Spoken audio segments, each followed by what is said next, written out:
روگ عشق، عشق کی کہانی میری زبانی۔ اس نے ہچکیوں کے درمیان اپنی بات مکمل کی۔ وہ جو کسی سے کچھ مانگنا اپنی شان کے خلاف سمجھتی تھی، آج اس بے حس شخص کے سامنے اپنی عشق کی بھیک مانگ رہی تھی۔ روحان نے کہا لگاتے سرد لہجے میں کہا، تو مر جاؤ، عشق بربادی مبارک ہو۔ روحان بولا اور حارث اس کے ساتھ کھڑی ہانیہ کو نظر انداز کرتے نکلا تھا باہر، جب زویا کسی کی بھی پرواہ کیے بغیر باہر کی جانب بھاگی تھی۔ ہانیہ نے آنسو زیب بھری آنکھوں سے حارث کی جانب دیکھا تھا۔ حارث، یہ روحان بھائی کیا کہہ رہے ہیں؟ ہانیہ نے آنسو بہاتے ہوئے پوچھا تھا۔ وہ کہاں دیکھ سکتی تھی اپنی عزیز جان دوست کی یہ حالت؟ پاگل ہو گیا ہے اور کچھ نہیں، حارث غصے میں بڑبڑایا تھا۔ ہر اس کے پیچھے ہانیہ بھی باہر بڑی تھی۔ روحان پلیز ایسے نہ کریں میرے ساتھ، کہہ دیں یہ سب مذاق ہے، زویا روحان کا بازو جکڑتے ہوئے بولی تھی۔ سب ملازم حیرت سے گھر میں آنے والے تماشے کو دیکھ رہے تھے۔ سچ ہے، سب کچھ سچ ہے، میں نے تمہیں دھوکہ دیا ہے، روحان چیخا تھا۔ وہ زویا کو دھکا دیے گاڑی میں بیٹھتا گاڑی مین گیٹ سے باہر لے گیا۔ زویا پتھرائی آنکھوں سے گیٹ کی جانب دیکھ رہی تھی۔ ہانیہ نے آگے بڑھ کر زویا کو تھاما تھا۔ ہانیہ، میں نے تو معافی مانگی تھی، میں نے سب کے سامنے ان سے معافی مانگی تھی، زویا روتی ہوئی ہانیہ سے بولی تھی۔ ہانیہ نے نم آنکھوں سے زویا کو گلے لگایا تھا۔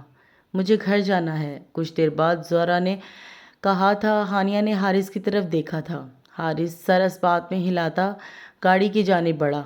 زویا کو گھر آئے کافی دیر ہو چکی تھی، پر ابھی تک وہ اپنے کمرے سے باہر نہیں نکلی تھی۔ ہانیہ پریشان تھی، گھر میں کسی کو اس بات کا علم نہیں تھا۔ حارث کا حال بھی ہانیہ سے کچھ کم نہ تھا۔ وہ روحان کے گھر پہ گیا تھا، پر روحان گھر پر نہیں تھا، اور وہ حارث کی کال بھی پک نہیں کر رہا تھا۔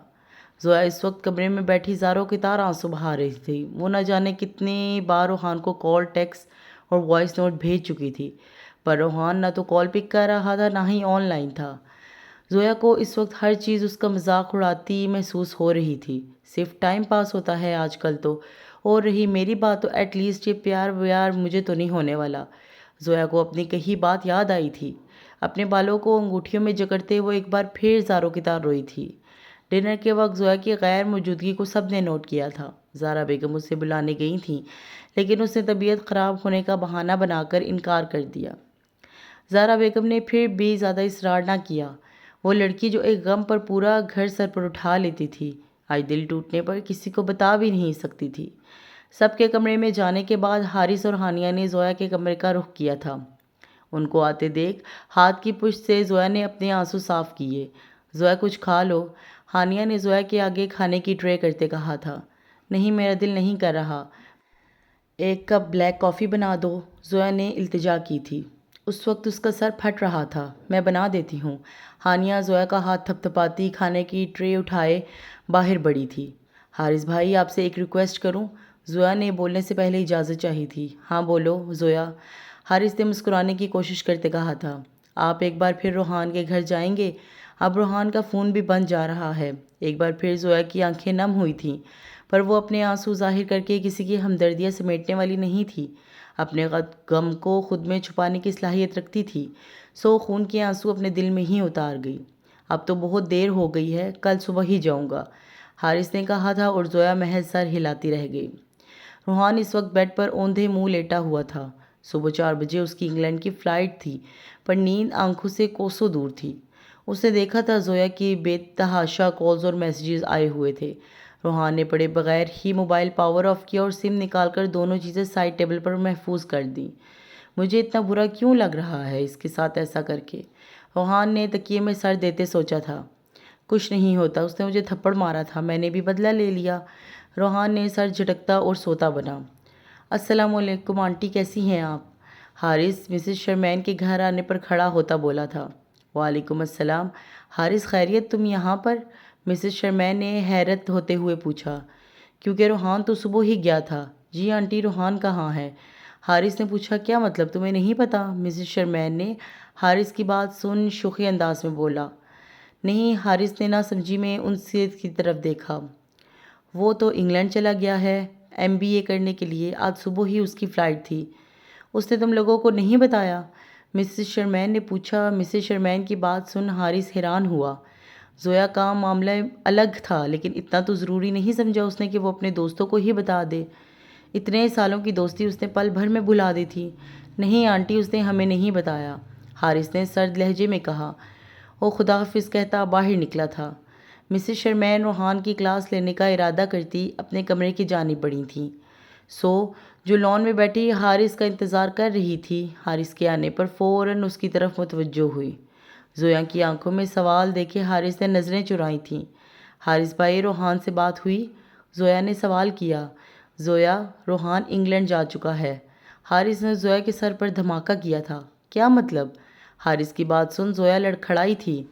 وہ فردر اسٹڈیز کے لیے ابروڈ جا چکا ہے۔ حارث کی بات سن ہانیہ کی آنکھوں آنسو گالوں پر بہے تھے۔ وہ کچھ کہے بغیر اپنے کمرے کی جانب بڑھی تھی۔ پورے 2 دن ہو گئے تھے زویا کو کمرے سے باہر نکلے۔ زہرا بیگم پریشان تھیں۔ زویا اور 2 دن کمرے میں رہے، یہ تو ناممکن سی بات ہے۔ زہرا بیگم کمرے میں کھانا لے کر گئی تھیں، پر زویا کو سجدے کی حالت میں جائے نماز پر بے ہوش پڑا دیکھا۔ ان کے ہاتھ سے کھانے کی ٹرے چھوٹی تھی۔ وہ فوراً زویا کے پاس پہنچی تھیں۔ زویا کا سر تھام انہوں نے اپنی گود میں رکھا تھا۔ پورا چہرہ آنسوؤں سے بھیگا ہوا تھا۔ زویا اس وقت بخار میں تپ رہی تھی، بہار کی حد تک۔ جہاں چہرہ سرخ ہو رہا تھا، زہرا بیگم نے گھبراہٹ میں صدیقی صاحب کو آواز دی تھی۔ آج سے پہلے زویا کبھی اتنا بیمار نہیں ہوئی تھی۔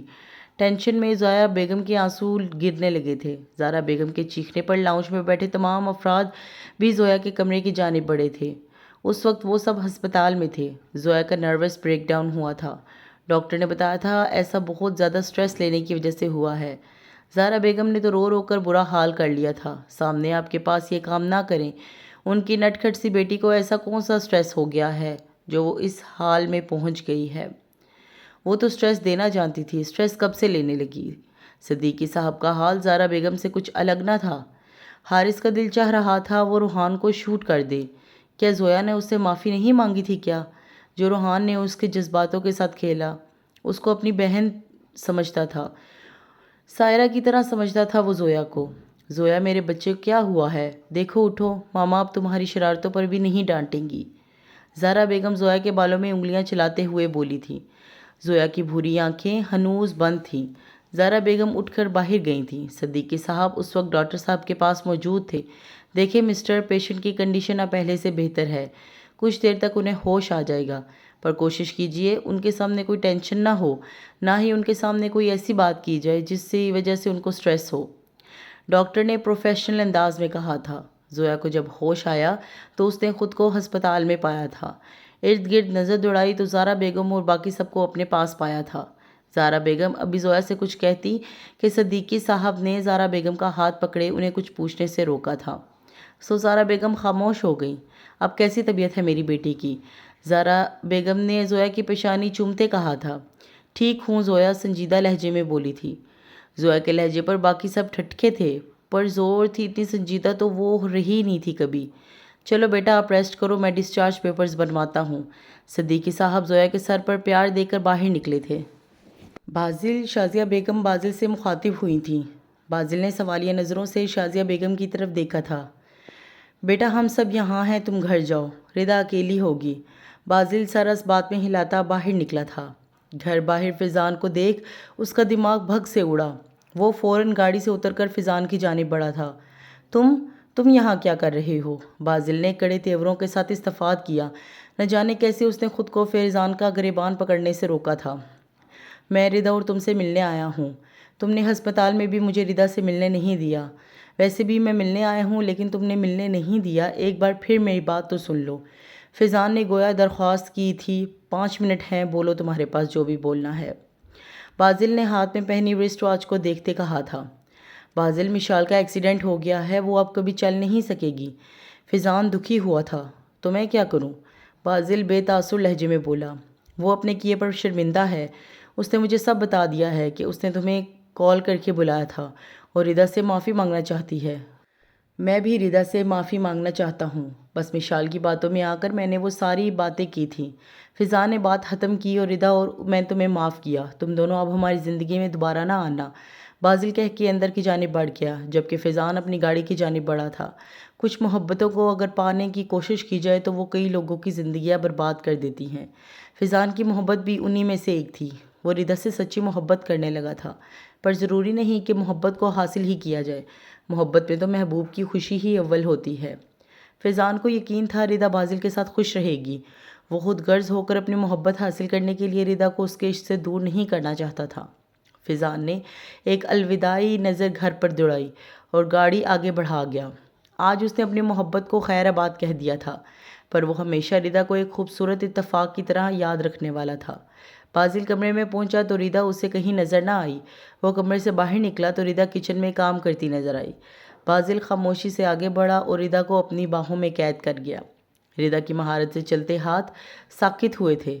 اس نے چھری رکھ کر اپنی کمر سے لپٹے بازل کے ہاتھ کو کھولنا چاہا۔ ردا کی اس حرکت پر بازل نے گرفت سخت کر کے ردا کو اور خود کو بھینچا تھا۔ بازل کی حرکت پر ردا غصے سے جھٹپٹائی تھی۔ جب بازل اس کی گردن میں منہ دیے اس کی خوشبو محسوس کرنے لگا۔ بازل کی حرکت پر ردا کی سانسیں بند ہونے کو تھیں۔ آنسو روانی سے ردا کے گالوں پر بہنے لگے تھے۔ مجھے چھوڑو، ردا کی بگی ہوئی آواز بازل کی سماعتوں سے ٹکرائی۔ چھوڑ دوں گا، پہلے یہ بتاؤ کچن میں کیا کر رہی ہو؟ بازل ردا کے کان کے قریب بولا تھا۔ بازل کی گرم سانسوں کی تبش ردا کی اپنے محسوس ہو رہی تھی اپنے چہرے پر۔ خوف کی وجہ سے ردا کی حالت بری ہوتی جا رہی تھی۔ میں کھانا بنانے آئی تھی، ردا کی کانپتی آواز بازل کی سماعتوں سے ٹکرائی تھی۔ منع کیا تھا نا، تم اب کوئی کام نہیں کرو گی؟ بازل نے ردا کی گردن پر لب رکھے تھے۔ میری جان نہ ماننے کی سزا تو ملنی چاہیے نا۔ بازل اپنے ہاتھوں سے ردا کو ڈرا چکا تھا۔ لگاتار مزاحمت سے بھی ردا بازل کی گرفت سے آزاد نہیں ہو پا رہی تھی۔ چلو تیار ہو کر آؤ، ہم باہر ڈنر کریں گے۔ بازل نرمی سے ردا کو آزاد کیا تھا۔ ردا منٹ کی دیر کیے بغیر اپنے کمرے کی جانب بھاگی تھی۔ بازل پیچھے ایک سرد آہ بھرتا رہ گیا اور ردا کو اب خود سے دور نہیں کر سکتا تھا۔ اس نے سوچ لیا تھا وہ آہستہ آہستہ ردا کا ڈر ختم کرے گا۔ کچھ دیر بعد جب ردا تیار ہو کر نہ آئی تو بازل کمرے میں داخل ہوا۔ ردا سکون سے بیڈ سے ٹیک لگائے موبائل استعمال کرنے میں مصروف تھی۔ بازل ردا کو دیکھ حیران ہوا تھا۔ تم تیار نہیں ہوئی؟ بازل کڑے تیوروں سے بولا تھا۔ جب میں نے جانا ہی نہیں ہے تو میں کیوں تیار ہوں؟ آپ کا بھروسہ کیا مجھے کہیں اور لے جائیں؟ اور ایک بار پھر ردا بھی اس انداز میں بولی تھی۔ ردا کی بات سن بازل ایک بار پھر کٹہرے میں کھڑا ہوا تھا۔ بازل کی اپنی آنکھوں کو بند کر کے کھولا تھا۔ کچھ سیکنڈ بعد وہ دوبارہ نارمل ہوا۔ ٹھیک ہے، نہیں جانا تو کوئی بات نہیں، آج ہم روم میں ہی کینڈل لائٹ ڈنر کریں گے۔ بازل دروازے کو لاک کرتا ردا کے قریب آ رکا تھا۔ ردا ایک دم بدک کر دور ہوئی تھی۔ کیا ہوا، دور کیوں جا رہی ہو؟ بازل ردا کو اپنے پاس کھینچتے بولا تھا۔ میں تیار ہو کر آتی ہوں۔ ردا بازل کے تیور دیکھ گھبرائی بولی تھی۔ ردا کی بات سن بازل نے مسکرا کر ردا کو چھوڑا تھا۔ 20 منٹ ہیں تمہارے پاس، جلدی تیار ہو جاؤ۔ ادھر سر ہلا کر وارڈروب کی جانب بھاگی تھی۔ ردا اس وقت آئینے کے سامنے کھڑی اپنے بال بنانے میں مصروف تھی جب بازل ردا کے قریب آ کر کھڑا ہوا تھا۔ بازل نے ردا کے بال سائڈ پر کیے۔ ایک نازک سی چین ردا کو پہنائی تھی۔ بازل کی انگلیوں کے لمس کو محسوس کرتے ردا آنکھیں بند کیے دوپٹے کو اپنے ہاتھوں میں جکڑ گئی تھی۔ ہاتھوں کا کانپنا اب بھی واضح تھا۔ بازل ردا کو حالت دیکھ فوراً اس سے دور ہوا تھا۔ زویا ڈسچارج ہو کر گھر آ چکی تھی۔ رات کے وقت زہرا بیگم زویا کے پاس بیٹھی تھی۔ ماما آپ جائیں، میں ٹھیک ہوں، زویا نے زہرا بیگم کی جانب دیکھتے کہا تھا۔ آج زویا نے زہرا بیگم کو زہرا ڈارلنگ کہنے کی بجائے ماما کہا تھا۔ زہرا بیگم نے اپنی بیٹی کی آنکھوں میں جھانکا تھا۔ جہاں ہر وقت شرارت کی چمک ہوتی تھی، آج وہ آنکھیں خالی تھیں۔ زہرا بیگم کے دل کو کچھ ہوا تھا۔ زویا تو بیماری میں بھی سکون نہیں لینے دیتی تھی، پھر اتنی خاموش کیوں تھی؟ وہ میں چلی جاؤں گی، پہلے مجھے یہ بتاؤ آپ نے کسی بات کی ٹینشن لی ہے؟ زہرا بیگم زویا کے پاس بیٹھے بولی تھی۔ زویا نے اپنا سر زہرا بیگم کی گود میں دھرا تھا۔ دل چاہ رہا تھا وہ رو رو کر بتائے اپنی ماں کو کہ وہ ٹوٹ گئی ہے، پل پل مر گئی ہے۔ روحان کے الفاظ اسے سکون نہیں لینے دیتے۔ اس سے دور رہنا زویا کے لیے مشکل ہو گیا تھا۔ وہ بتانا چاہتی تھی آپ کی بیٹی جو عشق سے انکاری تھی، آج وہ عشق کی آگ میں جل رہی ہے۔ زویا کی ہچکیوں پر زہرا بیگم نے زویا کو اپنی طرف متوجہ کیا تھا۔ زویا مجھے بتاؤ کیا ہوا ہے، میرے دل کو کچھ ہو رہا ہے۔ مگر زویا بری طرح رونے میں مصروف تھی۔ زویا پلیز بیٹا اپنی زہرا ڈارلنگ کو بتاؤ کیا ہوا ہے۔ زہرا بیگم آنکھوں میں آنسو لیے گویا ہوئی تھی۔ ماما، زویا نے ہچکیوں کے درمیان کہا۔ ہاں بولو۔ کچھ نہیں، بس اسٹڈی کی کافی ٹینشن تھی، زویا خود کو سنبھالتی بولی تھی۔ زہرا بیگم زویا کو لٹائے ہانیہ کے کمرے کی جانب بڑھی تھی۔ ہانیہ مجھے آپ سے بات کرنی ہے، زہرا بیگم نے ہانیہ کے کمرے میں داخل ہوتے کہا۔ حارث اس وقت موجود نہیں تھا۔ زویا کی وجہ سے ہانیہ آج یہیں رکی تھی۔ جی چچی جان آئیں بیٹھیں، ہانیہ نے مسکراتے کہا تھا۔ دیکھو ہانیہ، زویا آپ سے کوئی بات نہیں چھپاتی، یہ بات میں بھی جانتی ہوں۔ میرے پوچھنے پر اس نے کہا کہ اسے اسٹڈی کی ٹینشن ہے، جبکہ میں بھی تو جانتی ہوں اور آپ بھی کہ اچھی طرح جانتے ہیں کہ زویا نے اسٹڈی کو اتنا سیریس کبھی لیا ہی نہیں۔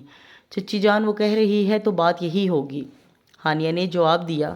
ہانیہ، مجھے سب کچھ سچ سچ جاننا ہے، کسی بھی جھوٹ کے بغیر۔ اب آپ مجھے سچ بتاؤ گے؟ زہرا بیگم اس بار کڑے تیوروں سے بولی۔ ہانیہ نے لمبا سانس بھرا، ہر ایک بات ان کو بتاتی چلی گئی تھی۔ ہانیہ کی بات سن زہرا بیگم کے گال آنسو سے بھیگ چکے تھے۔ وہ خاموشی سے ہانیہ کے کمرے سے باہر نکلی تھی۔ وہ شخص زویا کے لیے اتنا اہم ہو گیا کہ زویا اس حال تک پہنچ گئی تھی، زہرا بیگم نے سوچا تھا۔ زویا اس وقت اپنے کمرے کی کھڑکی میں کھڑی چاند کو تکنے میں مصروف تھی، نیند تو آنکھوں سے کوسوں دور تھی۔ ہوا نے زور پکڑا تھا جب دیکھتے ہی دیکھتے بارش شروع ہوئی تھی۔ زویا نے اپنی نم آنکھیں بند کی تھیں۔ یہ یادیں بھی بہت تلخ ہوتی ہیں۔ بارش میں بھیگنے کا مزہ تو آپ کے ساتھ ہی تھا روحان، اب تو مجھے یہ بارش بھی حسین نہیں لگ رہی، زویا نے سرگوشی نما آواز میں کہا۔ روگے عشق بھی کمال ہے۔ آنکھیں کم تھیں جو اب بادل بھی برسنے لگے۔ میں نہیں جانتی یہ محبت ہے، عشق ہے، یا اس سے بھی اوپر کا کوئی جذبہ ہے، جو اتنا سب کرنے کے بعد بھی میں آپ سے نفرت نہیں کر پا رہی۔ میرا دل اب بھی آپ کے نام پر دھڑک رہا ہے۔ میں جانتی ہوں آپ کو میرے پاس لوٹ کر نہیں آئیں گے، آپ نے تو بدلہ لے لیا، لیکن مجھے اس عشق کے پنجرے میں قید کر گئے۔ زویا کی آنکھوں سے آنسو روانی سے بہنے لگے تھے۔ آپ میرے پاس تو نہیں تو کیا ہوا، آپ کی یادیں تو ہیں، بس آپ جہاں بھی رہیں خوش رہیں۔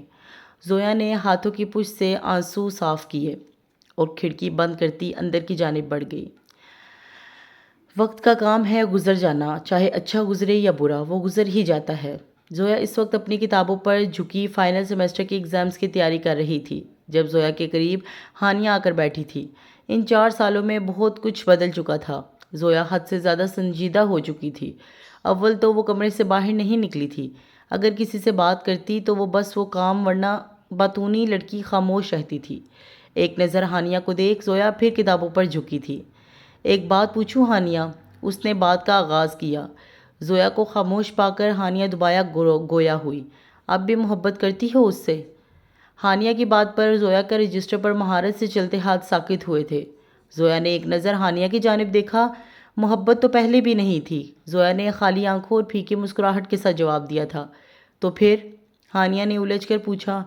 میں تو عشق کرتی تھی، تسلی سے جواب دے کر زویا پھر کتابوں پر جھکی تھی۔ بات تو ایک ہی ہے، ہانیہ نے کہا۔ نہیں، بات ایک تو نہیں، یہ 2 الگ جذبات ہیں، زویا کتابوں پر جھکی ہوئی بولی تھی۔ وہ کیسے؟ ہانیہ نے بات کو بڑھانے کے لیے سوال پوچھا تھا۔ اس کو یاد نہیں پڑتا تھا کہ 4 سالوں میں زویا نے اس سے کوئی اتنی لمبی بات کی ہو۔ وہ ہمیشہ سلام کرتی تھی یا زیادہ سے زیادہ حال دریافت کر لیتی تھی۔ تم نے یہ تو سنا ہی ہوگا کہ کسی کو دوسری دفعہ محبت ہو جائے، زویا نے سوال داغا تھا۔ محض اثبات میں سر ہلایا۔ پر کیا کبھی کسی نے یہ سنا ہے کسی کو دوسری بار عشق ہو گیا ہو؟ زویا نے پھیکی مسکراہٹ کے ساتھ جواب دیا۔ زویا کی بات پر ہانیہ حیران اس کی جانب دیکھنے لگی۔ وہ صحیح ہی تو کہہ رہی تھی، آج تک کسی کو یہ بولتے نہیں سنا تھا کہ مجھے دوسری بار عشق ہو گیا ہے۔ ہانیہ کو حیران دیکھ زویا نے بھی مسکرانے کی ناکام کوشش کی تھی۔ اب وہ ہنسنا بھی بھول چکی تھی۔ بس یہی فرق ہے عشق اور محبت میں، محبت کی منزل ملن ہوتی ہے، یا پھر لوگ دوسری محبت کر لیتے ہیں، جبکہ عشق کی منزل جدائی ہوتی ہے، پھر وہ جدائی چاہے موت کی صورت میں ہو یا محبوب کے دغا دینے کی صورت میں ہو۔ اور یہ جدائی جانتی ہو کس کے حصے میں آتی ہے؟ زویا نے سوالیہ نظروں سے ہانیہ کی جانب دیکھا، پھر اس کے کچھ بولنے سے پہلے ہی بول اٹھی۔ عشق کرنے والے کے حصے میں آتی ہے یہ جدائی۔ اس جدائی کو تم موت بھی کہہ سکتی ہو، بس فرق اتنا ہے کہ عشق کرنے والا یا تو زندہ رہ کر پل پل مر رہا ہوتا ہے یا پھر اس کی روح پرواز ہو جاتی ہے۔ ہانیہ نے زویا کے چہرے کی جانب دیکھا، پر وہ اس کے چہرے سے اس کے اندر چلنے والے حالات کو پڑھنے میں ناکام رہی۔ محبت تو کسی کو وجود حاصل کرنا لازمی ہو جاتا ہے، جبکہ عشق میں کسی کے ہونے یا نہ ہونے سے فرق نہیں پڑتا۔ یہ ایک محبت ہے جس کو آپ نہ چاہتے ہوئے بھی انجام دینے پر مجبور ہوتے ہو۔ زویا نے اپنی بات مکمل کی تھی۔ تو تمہیں روحان بھائی کے پاس ہونے یا نہ ہونے سے کوئی فرق نہیں پڑتا؟ ہانیہ نے نہ جانے کیا جاننا چاہ رہی تھی۔ جو اس نے ایسا سوال کر لیا۔ سوال کر کے اب وہ خود زویا کے چہرے کی جانب تکنے لگی۔ شاید اس نے غلط سوال کر دیا تھا۔ نہیں، مجھے ان کے پاس یا دور ہونے سے کوئی فرق نہیں پڑتا، میں تو یادوں کے سہارے بھی جی رہی ہوں۔ زویا اس طرح بولی جیسے کوئی بڑی بات نہ ہو۔ ہانیہ زویا کی شکل دیکھ کر رہ گئی تھی۔ کیا یہ وہی شوخی سی لڑکی تھی؟ یہ وہ لڑکی تو نہ تھی۔ وہ لڑکی تو روحان کے جانے کے بعد ہی کہیں کھو گئی تھی۔ وہ کہتے ہیں نا، سوزے فراق یار میں مرنا نہیں کمال، مر مر کے ہجرے یار میں جینا کمال ہے۔ زویا نے ایک شعر پڑھا اور مسکرائی، اور اس کی مسکراہٹ اس کی آنکھوں کا ساتھ دینے سے انکاری تھی۔ ہانیہ کچھ دیر زویا کو تکتی رہی۔ جب اس کی آنکھیں پانی سے بھر گئیں، وہ زویا کی تکلیف اس کے الفاظ سے بھانپ چکی تھی۔ ہانیہ آنکھیں چھلکنے سے پہلے ہی اٹھ کے باہر گئی تھی۔ ہانیہ کو جاتا دیکھ وہ دوبارہ کتابوں پر جھکی تھی، جب ایک مسکراتا چہرہ چھم سے آ کر سامنے آیا تھا۔ وہ اپنے دوستوں کے ساتھ بیٹھا ہنس رہا تھا۔ اس کی آنکھیں نم ہوئیں تو وہ پتھر بن چکی تھیں۔ اب وہ کسی بات پر روتی نہیں تھی۔ آخری بار وہ اپنی ماں کی گود میں سر رکھ کر روئی تھی۔ اس کے بعد اب آج تک ایک آنسو اس کی آنکھوں سے ٹوٹ کر نہیں گرا تھا۔ زویا نے اپنا سر جھٹکا اور دوبارہ پڑھائی میں مشغول ہو گئی۔ بازل گھر میں داخل ہوا تو ایک چھوٹی سی 3 سال کی بچی بازل کی طرف بڑی تیزی سے ایک قدم اٹھاتی تقریباً بھاگتی آ رہی تھی۔ اس کے گرنے کے ڈر سے بازل نے اس کی طرف بڑھ کر اسے اپنی گود میں لیا۔ جب رائما نے اپنے چھوٹے سفید ہاتھ بازل کے گالوں پر رکھے، اس کے گال پر اپنے ہونٹ رکھے تھے، بازل کی ساری تھکن تو ایک میٹھے سے لمس سے اڑ گئی تھی۔ کیسی ہے میری بیٹی؟ بازل نے رائما کے سنہری بالوں کو سنوارتے کہا تھا۔ وہ بالکل ردا کی کاپی تھی، نیلی کانسی آنکھیں، سنہری بال بس نقوش ہی بازل کے تھے۔ میں ٹھیک ہوں، پل ماما دندی ہیں، رائما کے منہ بنا کر کہنے پر بازل ہنسا تھا۔ اسے لے کر صوفے پر بیٹھا تھا۔ کیوں، کیا کیا ہے ماما نے؟ بازل نے پوچھا تھا۔ مدے ڈانٹتی ہیں، کہتی ہیں بابا تیری تیدو تھے نہ مدے۔ مجھے ڈانٹتی ہیں، کہتی ہیں بابا کی چیزوں کو نہ چھیڑو، مجھے آپ کی واچ بھی نہیں لینے دیتی۔ ردا نے پانی لا کر میز پر رکھا اور رائما سے مخاطب ہوئی۔ رائما، آپ نے کپڑے پھر گندے کر لیے؟ ابھی تھوڑی دیر پہلے وہ اسے کپڑے بدلوا کر کھانا بنانے گئی تھی اور اب ان کپڑوں کا حشر دیکھ کر سر پیٹنے والی تھی۔ جگہ جگہ پر مٹی لگی ہوئی تھی اور بازل اسے ایسے ہی گود میں لیے بیٹھا تھا۔